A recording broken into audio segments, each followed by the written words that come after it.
Hello, this is David Frothingham, and for the next hour, I'll be reading from the Wednesday, August 5th, 2026 issue of the Democrat and Chronicle on the Niagara Frontier Radio Reading Service. The first headline on today's front page of the Democrat and Chronicle reads, "A year after fire, Grand Canyon starts to recover." And there's a picture of researchers hiking up a slope of the Grand Canyon to Big Springs to take water samples. North Rim quieter now as scars of blaze remain, by Brandon Lewis, Joan Miners, and Shi-Un Kim. Dateline is Grand Canyon, North Rim, Arizona.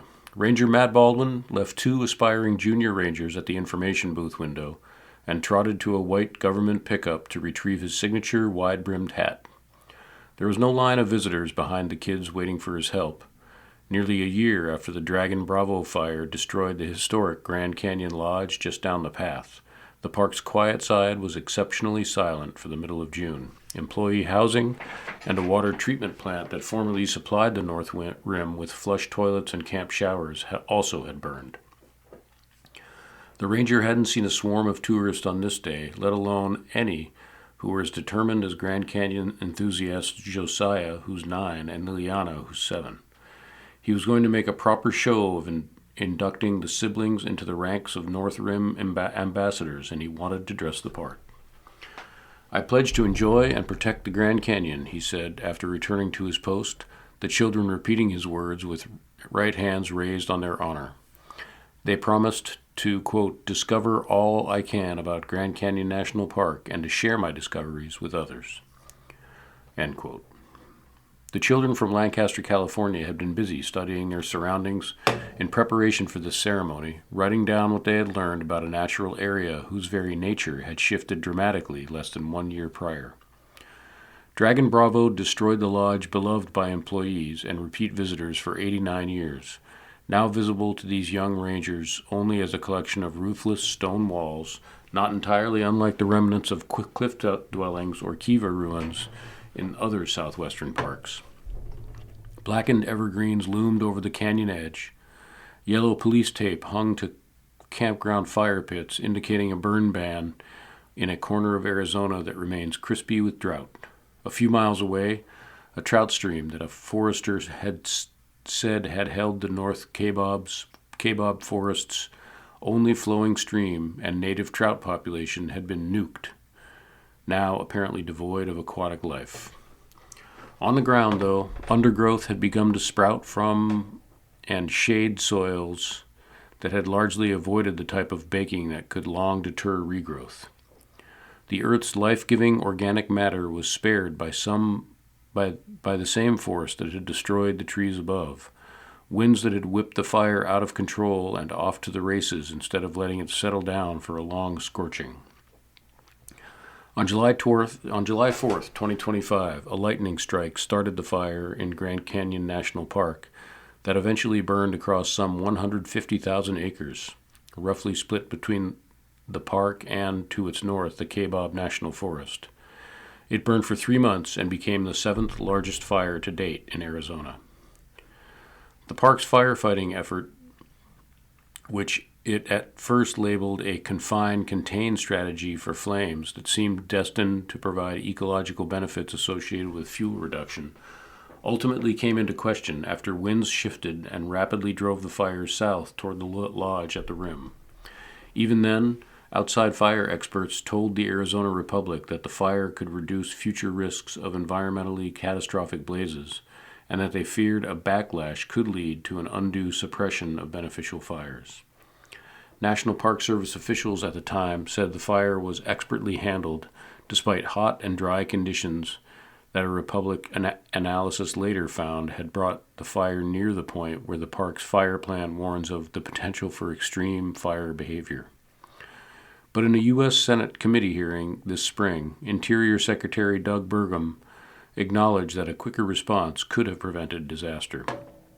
In retrospect, Burgum said, an approach of suppression versus containment might have saved hundreds of millions of dollars of historic properties. My heart breaks. The California family had also been on a national parks tour last summer when they drove from Yellowstone to the Grand Canyon on their way home. dad, Jason Kirkendall, had been eager to show his wife and children the North Rim on a plateau a mile above the Colorado River, as he had previously experienced it, including the dramatic views of the stair-stepping canyon falling away from Grand Canyon Lodge's veranda. The fire hadn't yet started when they approached the park last year, but the crowds turned them away because none of the campsites were available. They detoured 200 miles to visit the South Rim instead, returned this year to see what they had missed. They found the vibe totally changed, mellower but also melancholy. The North Rim campgrounds listing on recreation.gov now showed a sea of A's for available, but chain-link fencing blocked access to the hull of the old stone lodge and a pile of downed trees next to another building's exposed foundation. My heart breaks a little bit, Jason Kirkendall said. Ranger Baldwin typically wouldn't have been manning the information booth. A Grand Canyon veteran with more than 2 decades at work in the park, he's normally a backcountry ranger who would spend his days patrolling remote trails or administering backcountry camp permits. This year, with the North Rim's housing stock diminished and staffing low, flexibility has been necessary. He's been alternating with another ranger on 8-day shifts. Only 25 of 87 campsites were occupied that day. Baldwin said a few dozen visitors had been stopping by for information each day, but many others likely don't know where to contact the National Park Service after Dragon Bravo's destruction of more than 100 buildings. I chase down visitors because they don't see scheduled ranger programs, he said. While he knows that fire is a natural part of the Grand Canyon and that the forest can heal from this one, he also hinted at some heartbreak. He said he had not yet descended the North Kabob Trail, the main thoroughfare that rim-to-rim hikers take to access the inner canyon and the river. That trail was closed after the fire last summer until May, as the park assessed potential hazards where burned slopes may wash out during monsoon rains. I kind of just don't really want to see it, honestly, he said. Others who hiked partway down that day to the Coconino Overlook said they wished they could have seen it before the trees had been blackened and then cut down trailside, or that they could have stood on the lodge's veranda like so many before them. Quote, "It's my first time to the Grand Canyon, and I'm a native Arizonan," said Tempe resident Tyson Schlink, who was hiking with 2 young sons and the son of a friend. "I know fire happens, but I'll never get to see the old lodge. I'll never get to see what it was like. Things change, but it's sad." Signs of recovery. Dragon Bravo wrought numerous and mixed ecological and recreational impacts on the Grand Canyon. It created potential flooding and debris hazards on the North Kabob Trail and caused crews to cut down some burned ponderosas that loomed trailside. It likewise burned more than 12 miles of the 800-mile Arizona National Scenic Trail just north of the park, for which the Forest Service's burn assessment team recommended cleaning out and expanding water diversions to prevent excessive erosion. It also opened parts of a dense forest, the remainder of which Forest Service officials are planning to treat with regular prescribed fires to reduce catastrophic fire risks. "The views are actually better than before," said hiker Martha Cruz, an environmental scientist on vacation from Klamath Falls, Oregon. "My personal opinion is that the fire did a good thing." A federal Burned Area Emergency Response, or BEAR, team assessment recommended extensive rehabilitation to prevent erosion. It also prescribed monitoring and prevention of noxious weeds across the burn scar, and especially in areas that were disturbed by firefighting methods, 18 helicopter landing and supply sites, 77 miles of dozer lines, 12 large dozer pushouts, 18 miles of hand-dug fire lines, 2 spike camps, and 1 fire safety zone. Quote, "It's important for the public to stay informed and prepared for potentially dramatic increases in runoff events," the BEAR report warns. Many burned area watersheds were already hydrologically responsive to rainfall and prone to erosion and sediment transport prior to the fire, and will likely be even more responsive due to post-fire conditions. With summer and fall rains, the fire scar dumped soil and ash into streams that fed Bright Angel Creek in the canyon bottom and deposited black plumes into the Colorado River. Those flows are thought to have killed fish in Bright Angel Creek, a mixed blessing in its own right. While it may have harmed protected humpback chubs, it likely also killed non-native brown trout that eat the chubs, and that the Park Service has worked 15 years to eradicate from the creek. Initial survey work on the upper Bright Angel found no brown trout there in an area where it previously may have been possible to scoop them out at will, park biologist Emily Omana said during a public presentation in March. There might have been some hope there, she said. Maybe the Dragon Bravo has helped achieve what we haven't been able to achieve. In Dragon Bravo's wake, Interior officials opted to forego a planned experimental reintroduction of Colorado River pike minnows, an endangered top predator fish that dam operations eradicated from the river's Grand Canyon section, at least until the fire's effects on the river are clear. But the bear team found that almost all of the fire scars sustained low or moderate severity burns to soils, allowing them to retain organic matter and the ability to quickly regenerate vegetation. Only 2% of the scars, 3,470 acres, experienced high severity burning. Maps show high severity burn spots dotted the scar inside and outside the park, with the largest concentration occurring on the Kaibab Forest section extending east of Highway 67 toward the rim points jutting out above southern House Rock Valley. Another 38,354 acres, or 26% of the fire zone, sustained moderate severity burns. High and moderate severity burns could take 5 to 10 years to recover ground vegetation, according to the report. Low severity areas should recover within 1 to 3 years. Park hydrologist Hannah Shambliss said her crew is monitoring springs that flow water from the north rim through the ground and into the canyon, in case any contaminants from the fire emerge as problems for the park's water supply. Initial measurements found no problems, she said, but it will be important to keep watching in case this year's monsoon brings heavier rains than the sparse storms that followed the fire last year. Those rains could also pour more ash and dirt into streams. We're worried about the larger precipitation events on the North Rim, Chambliss said. Rebuilding the burned lodge. At a Grand Canyon River Guides training session before the rafting season began this spring, Grand Canyon Superintendent Ed Keeble told participants he had seen vegetation sprouting in the park even before the flames had gone out last September. Wild turkeys frequented the burn scar, he said, as did a bison herd that may particularly benefit from how the fire opened forested areas to new grass growth. The fire actually had a reasonable, healthy impact on the environment, Keeble said. Not so great, Keeble said, was the fire's destruction of lodging, housing, and the treatment plants providing both water and sewage services for the North Rim. Replacing these will be a long process requiring federal authorization and funding, a process that several members of Arizona's delegation have sought to expedite by introducing supportive bills.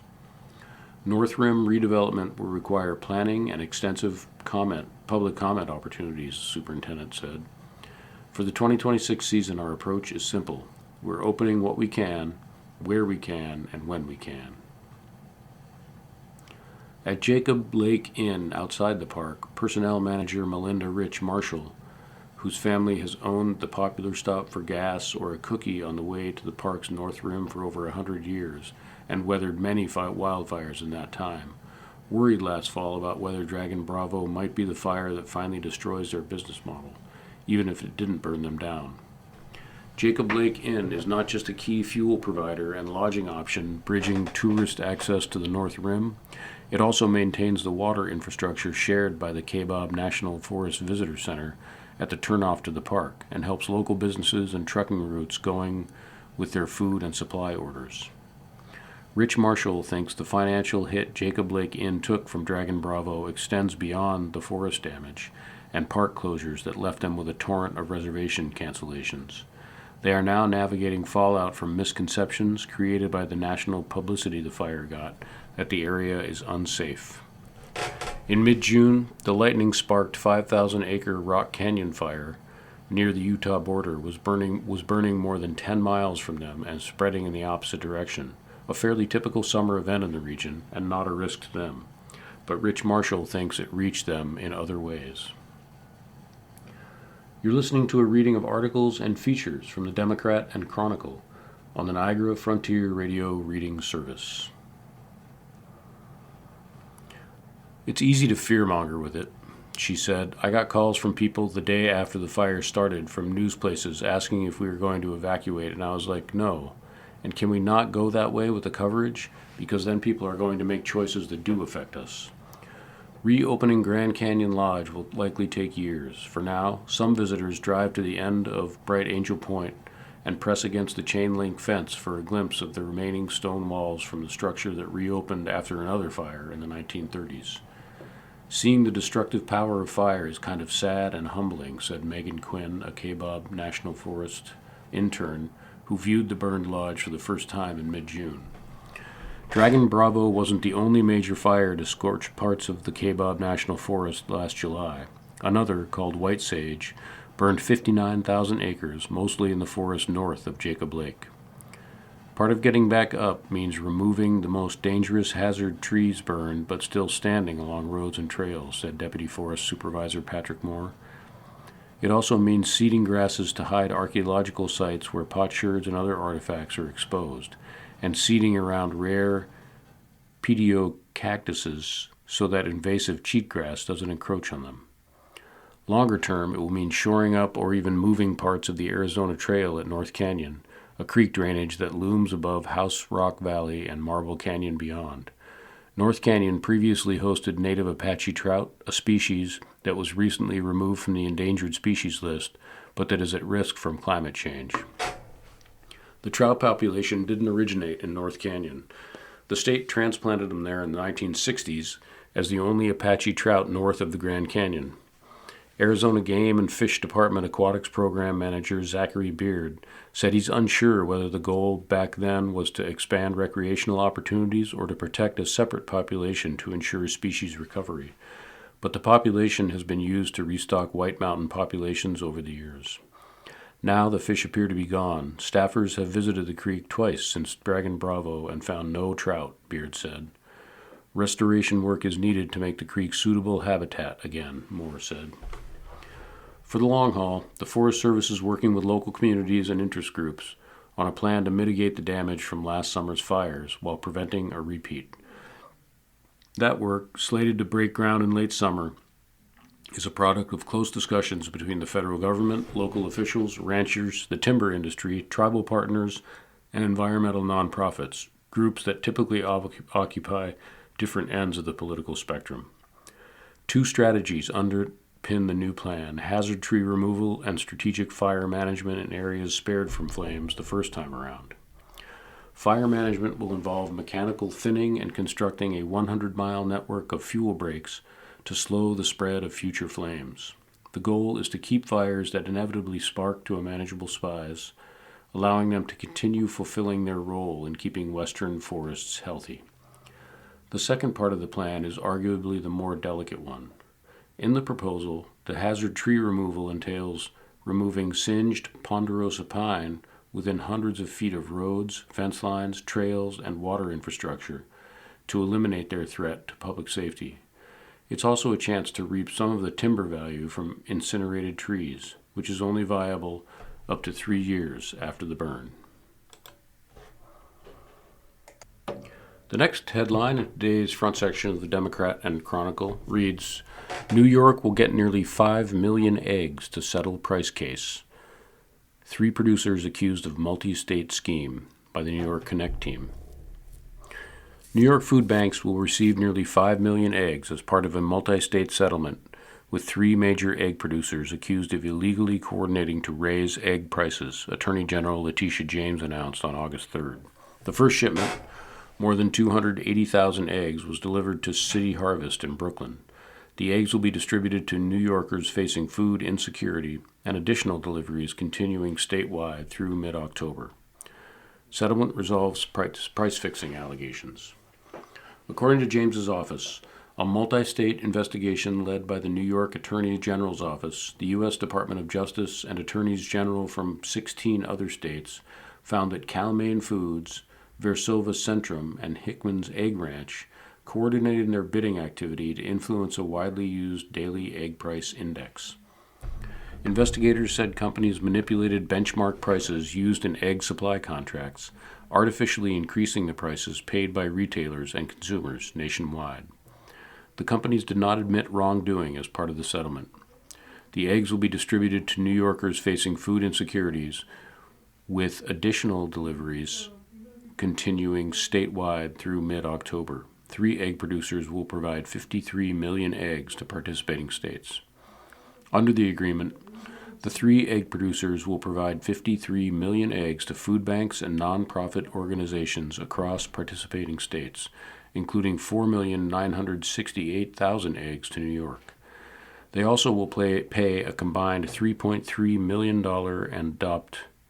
and adopt compliance measures intended to prevent future antitrust violations. The first New York delivery included 280,800 eggs, or 23,400 cartons containing a dozen eggs each, delivered to City Harvest in Brooklyn. The remaining egg deliveries will be distributed through Feeding New York, the statewide network of food banks, and are expected to continue through mid-October. City Harvest CEO Jilly Stevens said eggs are among the organization's most requested food items, and that the shipment will help feed more than 20,000 New Yorkers. Attorney General, consumers paid higher prices. Quote, "It is unacceptable that New Yorkers paid higher prices for eggs because these companies were working together behind the scenes to raise prices," James said in a statement. "My office has zero tolerance for big corporations breaking the law to boost their profits at the expense of working families."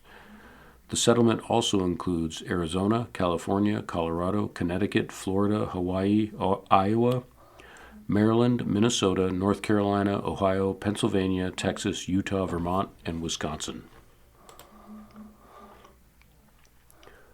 The next headline in today's front section of the Democrat Chronicle reads, "Harmful Algal Blooms Reported in Canandaigua Lake" by Mike Murphy. It's that time of year at Canandaigua Lake. 3 harmful algal blooms, or HABs, were reported July 31st and August 1st as of the morning of August 3rd on the eastern side of the lake. This comes a week after Canandaigua Lake Watershed Association volunteer shoreline monitors on July 24th reported what is believed to be the first harmful blue-green algal bloom of the summer, also on the east side of the lake. A large localized bloom was also reported on the west side of the lake 2 days earlier. The Watershed Association fielded questions over the weekend about a floating mat of watermeal and duckweed, which look like HABs but are not and are a fairly common sight on the lake. The questions, however, show people are on the lookout for harmful algal blooms, which is a good thing, the Watershed Association noted. The first of the harmful algal blooms are usually reported around this time of year, although they tend to come up with more frequency in August and September, and can pop up as late as October and November. That said, first reports in 3 of the last years came in June. Last year, 92 blooms were reported, with the first coming July 28th. Emily DeBolt, executive director of the Watershed Association, said the number of confirmed blooms is talked about and studied each year, but on Canandaigua Lake and other lakes, are the numbers a function of the number of volunteers reporting? Perhaps, as no metric is perfect. So we are still counting bloom reports, but we are also starting to talk about the number of days with confirmed blooms in an attempt to improve our data interpretation, DeBolt said in an email. Number of bloom days is more closely aligned with the potential impact of the blooms on our lake in terms of potential days out of the season where recreation and also tourism economic impacts are possible. Here are some things to keep in mind as the summer eases into fall and HABs may become more prevalent. What do harmful algal blooms look like? The harmful blue-green algae looks like green parallel streaks on the water surface. It can also look like spilled paint or have a pea soup appearance. The bloom reported on the west side of the lake last weekend was described as having high levels of algae with heavy streaking and limited water clarity. The east side blooms had what were described as mild green-colored water with light algae and streaking. Cyanobacteria, or blue-green algae, are in the lake year-round in low levels, DeBolt said. But under the right conditions, their growth explodes and a bloom is formed. Heavy storms that bring nutrients into the lake are believed to be a contributing factor in bloom formation. Typically warm, calm days are ideal, DeBolt said. In our lake, the type of cyanobacteria that we have the most of is microcystis. While its growth becomes possible at approximately 52 degrees Fahrenheit, optimal temps are between 68 and 86 degrees for it. The average surface water temperature last week was 77 degrees, as measured by the Watershed Association's volunteers.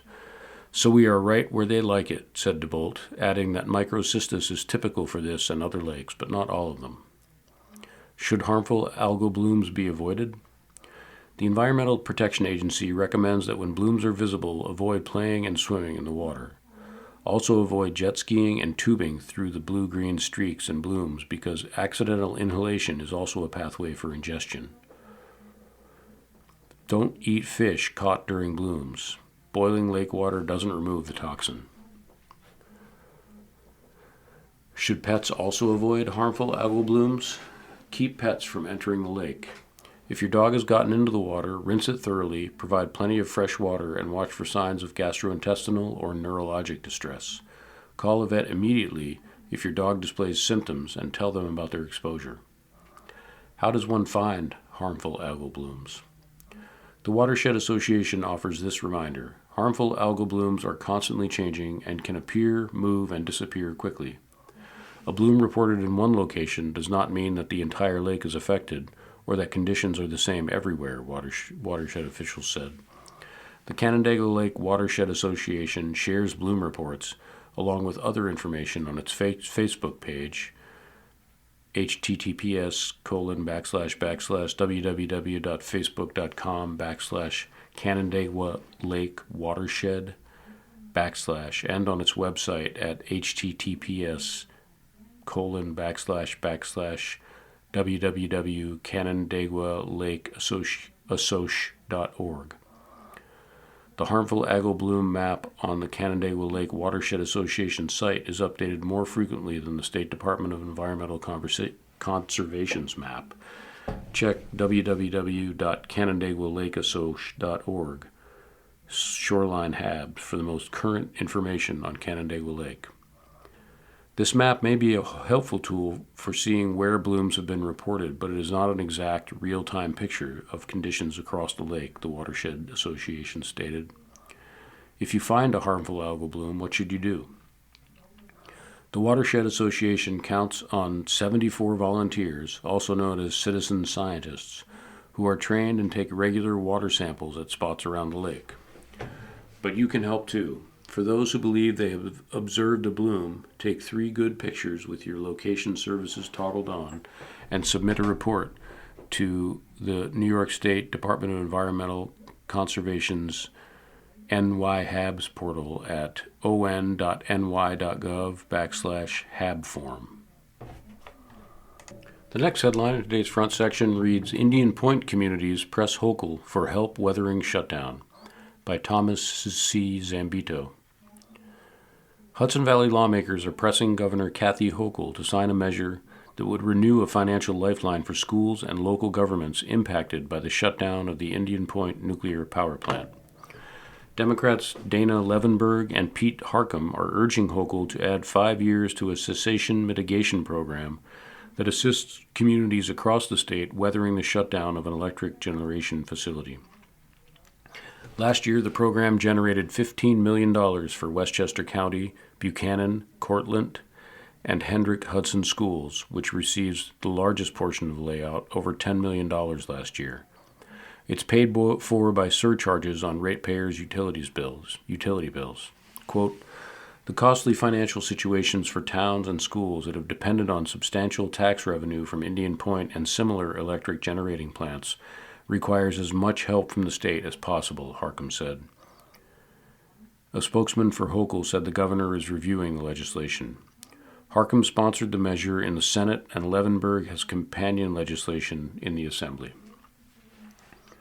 You're listening to a reading of articles and features from the Democrat and Chronicle on the Niagara Frontier Radio Reading Service. Years of financial pain ahead. The village of Buchanan lost roughly half of its $7 million budget when Indian Point shut down in 2021 after nearly 6 decades of generating electricity for Westchester County and New York City. Last year, the Hendrick Hudson Schools, which serves 2,300 students, was contending with a $20 million gap in its $100 million budget. Both have been forced to trim budgets and seek other revenue sources. The schools have raised taxes and are contemplating cutting programs. Buchanan, too, raised taxes and backed a controversial housing development that will deliver needed property tax revenue. The schools receive $3.3 million per year in taxes from Holtec, the company tearing down Indian Point over the next 5 years, down from $25 million in 2019. In October, School Superintendent Michael Trombley said the Cessation Fund, which expires in 2028, would pay the schools $18 million over the next 3 years. Last month, the state Senate approved an extra $2 million in state financial aid for the schools, the 4th time the Senate boosted the schools' annual aid package. Quote, "This critical investment will help the district continue providing an outstanding education while addressing the significant financial challenges resulting from the closure of Indian Point," said State Senator Shelley Mayer, who worked with Harcum to secure the funding. Trombley welcomed the funding, but said it may not be enough to resolve the district's financial troubles. While this funding does not solve the long-term fiscal challenges created by the closure of Indian Point, it provides meaningful support as we continue that transition, Trombley said last month. Every additional investment in our district helps protect educational opportunities for our students while easing some of the financial pressures facing our community. Hochul has joined Westchester County Democrats in opposing a reopening of Indian Point. She has, however, spearheaded an effort to add more nuclear power upstate amid a spike in utility bills. The next headline in today's front section reads, "Missing New York Man Found Dead in Otsego County Woods" by Victoria E. Fraley. A man who was reported missing last month was found dead in a wooded area in Otsego County, according to New York State Police.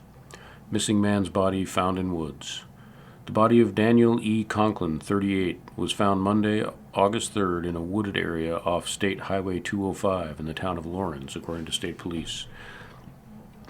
Conklin was reported missing after he was last seen walking along State Highway 205 near Mirabito gas station in Lawrence on July 14th.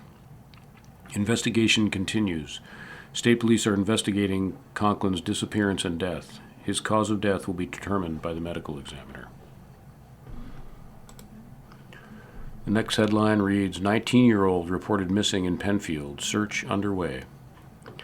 The Monroe County Sheriff's Office is asking for the public's help in locating a 19-year-old woman who was reported missing Monday night. Emma L. Apadisano was last seen around 8:30 p.m. August 3rd in the area of Browncroft Boulevard and Old Browncroft Boulevard in Penfield, according to the Sheriff's Office. Apadisano is described as about 5 feet 6 inches tall with a slim build. She has long, dark brown hair. She was last seen wearing a navy blue short-sleeve shirt, gray sweatpants, white sneakers. Anyone with information about Apadisano's whereabouts is asked to call 911. Next headline reads, charges dropped over reflecting pool damage. Attorney concludes contractors to blame for peeling paint. By Michael Loria and Zach Anderson. Federal prosecutors dropped the last of their cases against people charged with vandalizing the Lincoln Memorial reflecting pool. The U.S. Attorney's Office in Washington, D.C. has filed charges of vandalism in connection with damage to the iconic pond against David Hearn, Justin Carreno, Sophie Dennison-Gibby, and Cameron Tiers. President Donald Trump previously described the supposed pool-damaging culprits as sick, deranged people. The Office for U.S. Attorney Jeanine Pirro, however, decided to drop the cases against all 4 people after concluding that the contractors, not vandals, were to blame for the pool's deteriorated state.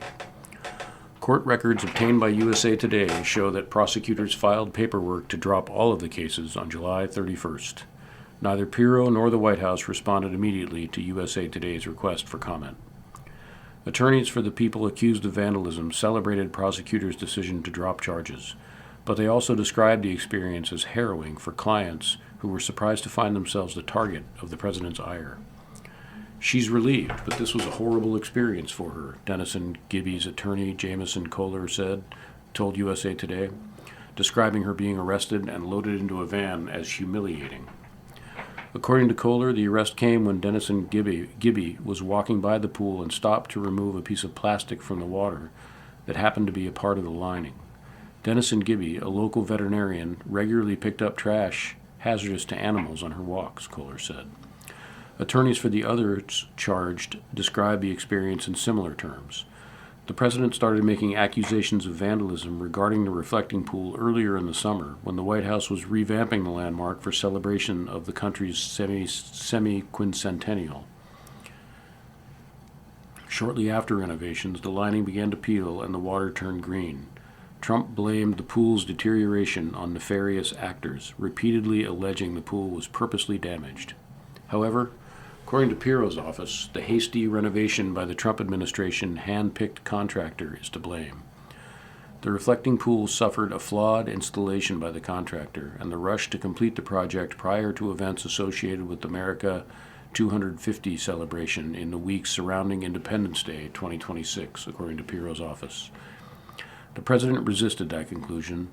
There may have been some contractor difficulty, but the major damage was caused by vandals, he said on social media as late as August 1st. After the U.S. Attorney's Office dropped the case against Hearn, an Olympic canoeist, Trump said Pirro choked. I was disappointed with Jeanine Pirro. Really disappointed with Jeanine Pirro, Trump told reporters August 3rd in the Oval Office. She folded like an umbrella. Next headline reads, Upstate New York motorcyclist killed after SUV hits deer, sending it into roadway.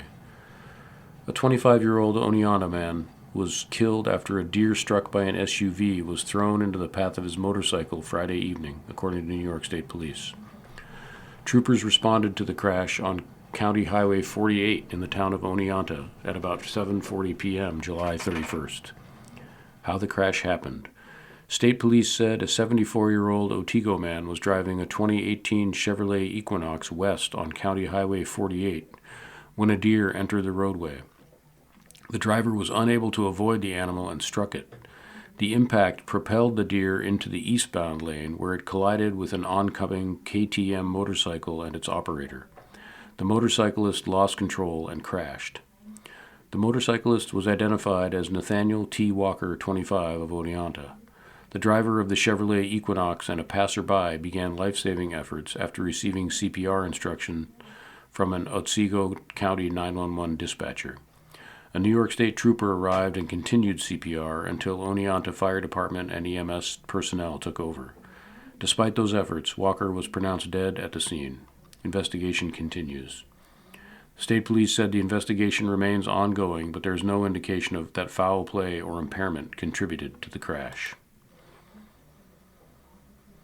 Next headline reads, Man accused of throwing Molotov cocktail at an ex-girlfriend's home. A Newfane man faces multiple felony charges after police say he threw a Molotov cocktail at his ex-girlfriend's Albion residence while she and 2 young children were inside. According to the Albion Police Department, officers began investigating around 3 a.m. August 1st after a village resident reported receiving threatening text messages and emails from her ex-boyfriend. Police said the messages including threats to harm the woman and set her home on fire. Suspect arrested after foot pursuit. During the investigation, officers confirmed the suspect was prohibited from contacting the victim under a full stay-away order of protection. About 4 a.m., a canine officer responded to the victim's apartment complex and spotted a suspicious vehicle parked outside. As the officer approached the residence, he saw a man leaving the rear of the property who fled on foot. After a brief chase, officers arrested the suspect without incident at a neighboring apartment complex. Police later determined the suspicious vehicle was the suspect's Uber ride to the scene. Police say incendiary device damaged home. Officers said they found a suspected Molotov cocktail behind the residence that had been ignited and thrown at the building. The device had burned itself out before officers arrived, but investigators observed fire damage to the home. Police identified the suspect as Marquis J. Harold, 22, of Newfane. Officers said they recovered additional evidence during a search following his arrest. Harold is charged with first-degree arson, first-degree criminal mischief, 4 counts of first-degree reckless endangerment, 2 counts of endangering the welfare of a child, third-degree criminal possession of a weapon. The next headline reads, Victor Church hosts annual rummage sale this August. St. Patrick's Church in Victor will hold its second annual rummage sale from 9 a.m. to 3 p.m., August 13th to 15th. The cash-only sale will be in the parish center behind the church at 115 Maple Ave. It is expected to include household items, sporting goods, furniture, working electronics, adult and kids' clothing, shoes, purses, books, DVDs, lamps, toys, garden items, and tools. The church is accepting donations from 10 a.m. to 2 p.m., August 5th through 8th. It will not accept hazardous materials, recalled items, baby cribs, car seats, high chairs or walkers, weapons, broken or damaged items, extra-large items such as refrigerators and heavy furniture, electrical items without chargers, bedding, duvets, pillows or towels, VHS tapes, and stuffed animals or squishies. For more details, go to Facebook events /45100479159866371.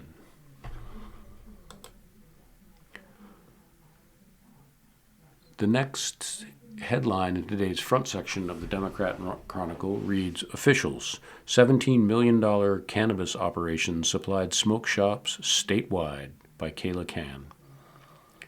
A months-long investigation led Greece police to 2 warehouses holding more than $17 million of illicit cannabis, which state regulators called the largest single black market marijuana seizure in agency history.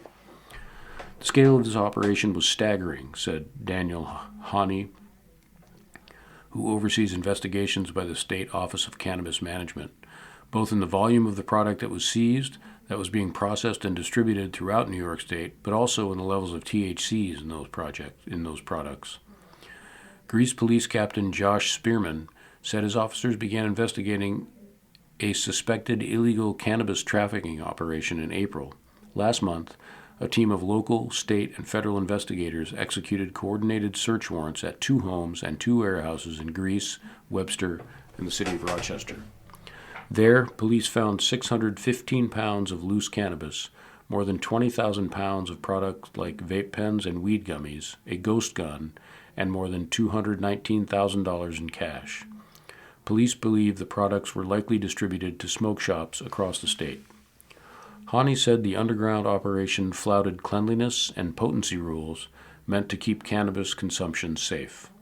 Investigators confiscated weed gummies with 300 milligrams of THC, more than 30 times New York's 10 milligram limit per serving limit, and found garbage and unsealed containers of product inside the processing facility. Some of the packaging was designed to look like candy, possibly to appeal to children, Hani said. 2 people were charged in connection to the raid. Joseph Grant, 31, of Webster, on 4 counts of criminal possession of cannabis in the first degree and 1 count of criminal possession of a weapon in the second degree. Jason Grant, 29, of Rochester, on 4 counts of criminal possession of cannabis in the first degree. State officials said all seized cannabis is held in a secure evidence warehouse for at least 1 year, or until there are no further court proceedings expected from the case. The cannabis is then destroyed in an incinerator. The next headline reads, Rochester man charged after motorcycle strikes officer. You are listening to a reading of articles and features from the Democrat and Chronicle on the Niagara Frontier Radio Reading Service. A Rochester man faces multiple charges after police say he drove a motorcycle into an officer during an interaction outside the Puerto Rican festival. According to the Rochester Police Department, an officer working a traffic post around 8:30 p.m. August 1st observed 37-year-old Kevin Giordano park his motorcycle illegally in front of 290 East Main Street. Police said Giordano became agitated during a conversation with the officer and made a comment about hitting him. Authorities said Giordano then started the motorcycle and drove forward, running over the officer's foot and striking his leg, causing the officer to fall. Officers removed Giordano from the motorcycle and took him into custody. Police said the officer suffered minor injuries. Giordano, 37, is charged with second-degree assault, second-degree reckless endangerment, resisting arrest, and multiple vehicle and traffic law violations. The next headline reads, Barack Obama to participate in conversation at Colgate University by Amy Neff Roth. Former President Barack Obama will visit Colgate University in Hamilton on September 18th, the college has announced. He will participate in what the university is calling a conversation at 6:30 p.m. that evening, which is during Colgate's Family Weekend as part of Kirshner Family Series Global Leaders at Colgate. Students, family, alumni, faculty, and staff will attend and hear Obama talk about issues such as leadership, public service, citizenship, and the responsibilities facing the next generation. Quote, one of the great strengths of a liberal arts university is the opportunity to hear directly from people whose leadership has shaped the world, said Colgate President Brian Casey in a statement. President Obama is one of the most consequential public leaders of our time. We are honored to welcome him to Colgate and to continue the Kirshner Family Series tradition of bringing remarkable voices and ideas to our campus. Obama's most recent visit. Obama was last in the area on April 3, 2025, to have another conversation with Hamilton College President Stephen Tepper in the college's Margaret Bundy Scott Fieldhouse in Clinton. College officials estimated that about 5,150 students, faculty, staff, alumni, student family members, and community members came to hear Obama speak. After leaving office in January 2018, After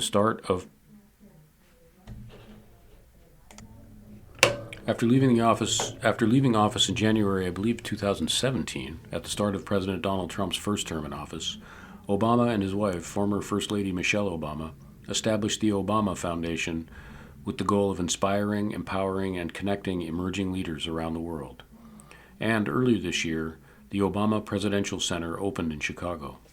Before serving as president, Obama had worked as a community organizer, constitutional law professor, and U.S. Senator. He is also a best-selling author. The Kirshner Family Series Global Leaders at Colgate has brought leaders who have helped shape public life, culture, science, and global affairs to the Colgate campus since its establishment in 2007 to expose students to diverse perspectives as part of liberal arts education. Previous guests have included Nobel Peace Prize-winning journalist Maria Ressa, poet Amanda Gorman, Netflix co-founder Mark Randolph, ballerina Misty Copeland, former President Joe Biden, and His Holiness the Dalai Lama. The next headline reads, Airshow returns with F-35B Thunderbirds Golden Knights. The U.S. Air Force Thunderbirds will headline the 2026 Rochester International Air Show this weekend at Frederick Douglass Greater Rochester International Airport. The two-day event is set for Saturday and Sunday, August 8th and 9th, and will feature a mix of military and civilian aerial performers. AP Property Services is the title sponsor, and the Sonny Mike Foundation is the charitable beneficiary. Thunderbirds headline Rochester Air Show. The Thunderbirds, the Air Force's official demonstration team based in Nellis Air Force Base in Nevada, will headline the two-day event. Rochester has hosted the Thunderbirds 4 times in the past 12 years, most recently in 2023. Other featured military acts include a U.S. Marine Corps F-35B demonstration flown by Rochester native Major William Horn, a 2014 University of Rochester graduate and U.S. Army Golden Knights parachute team. Full Rochester Air Show lineup. Additional performers scheduled for this weekend include Commemorative Air Force Rise Above P-51, Class of 45 P-51 and F-4U Corsair, Carol Pylon and Third Strike Wing Walking, Craig Clifford and Britt Lincoln, U.S. National Aerobatic Team members, Rick Volker Aerobatics in a Sukhoi 26, Trevor Rafferty in a Kristen Eagle, C-17 and KC-135 refueling demonstration, Warrior Aviation L-39 and Classic Jets Parade. Organizers said the weekend will feature aerial demonstrations and displays from military and civilian performers. A portion of the proceeds from the air show will benefit the Sonny Mike Foundation, which has provided emergency financial assistance to veterans in the Finger Lakes region since 2021. County officials said the partnership will help expand support for veterans facing financial instability, unemployment, and limited access to services. Tickets for the 2026 Rochester International Air Show are available through the event's website. Children ages 12 and younger will be admitted free with a ticketed adult.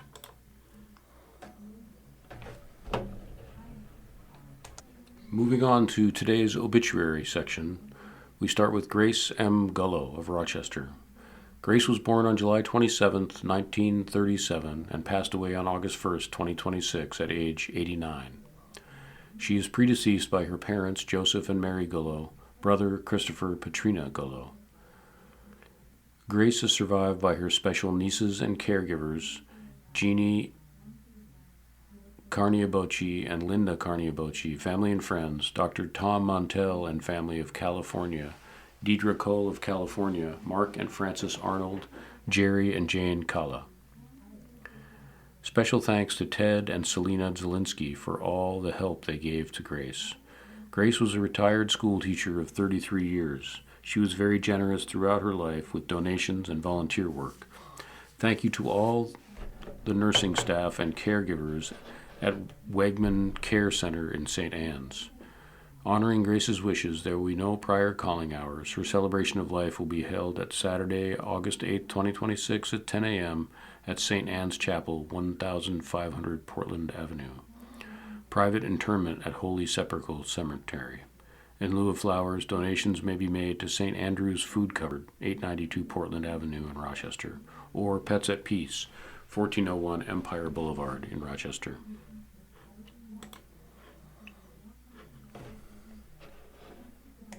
Moving on to the sports section, the headline on the front page reads, "A Torch, a Gold, and a Vision of New Lake Placid Games" by Emily Barnes. New York Governor Kathy Hochul wants to bring the Winter Olympics back to New York. This week, she brought her push right to the source, Lake Placid.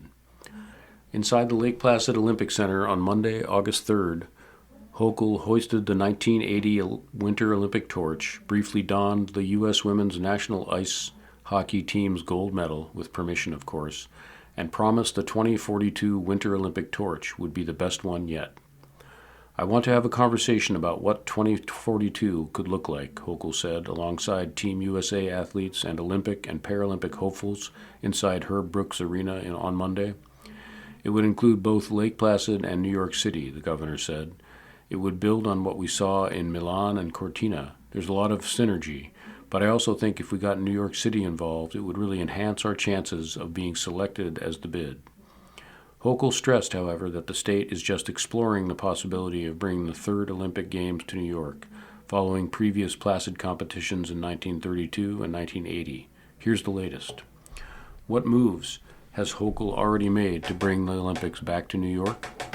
In June, the governor announced the formation of the Lake Placid New York City Olympic and Paralympic Winter Games Exploratory Committee, which will assess over the next year or so the feasibility of a future Winter Games concept linking Lake Placid's Olympic legacy with New York City's global platform.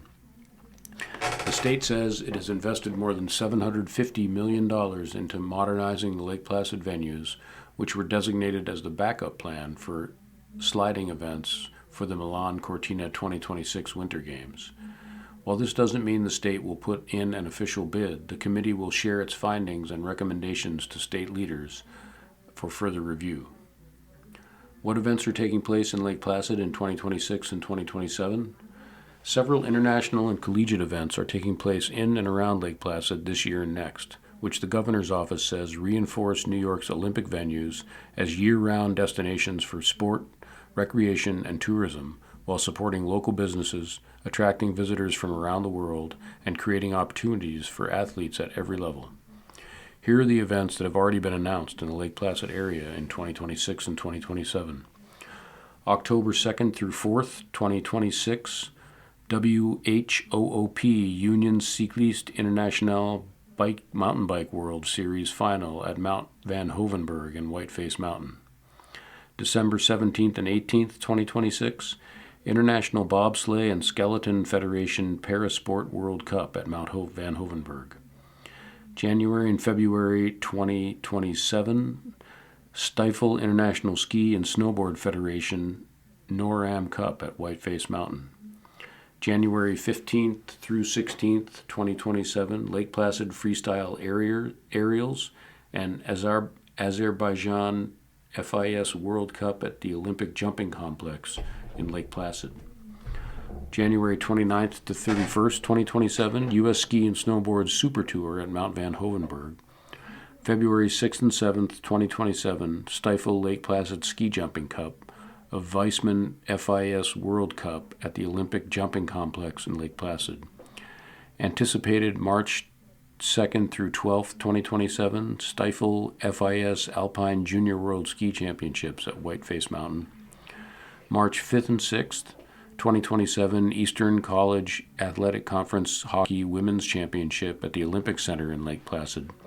March 19th and 20th, 2027, ECAC Hockey Men's Championship at the Olympic Center in Lake Placid. Our venues continue to demonstrate why New York is one of the world's premier destinations for winter sport and year-round recreation, Olympic Authority President and CEO Ashley Walden said. From developing the next generation of Olympians to hosting World Cup competition and welcoming millions of visitors each year, these venues are creating opportunities that benefit athletes, communities, and New York State, she said. You've been listening to a reading of articles and features from the Wednesday, August 5th, 2026 issue of the Democrat and Chronicle. Your reader has been David Frothingham. Thank you for listening.